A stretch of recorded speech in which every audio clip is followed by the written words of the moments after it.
Alright guys, a quick one. Here, I'll detail how to restore default font on Samsung phone. So if at the end of this, you find this offer informative, please don't forget to like and then subscribe.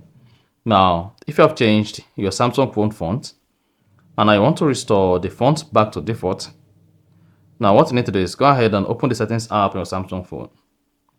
Scroll down, locate and click on display. Scroll down display, and then click on font size and style. Then locate and click on font style. Now under font style, locate and click on default.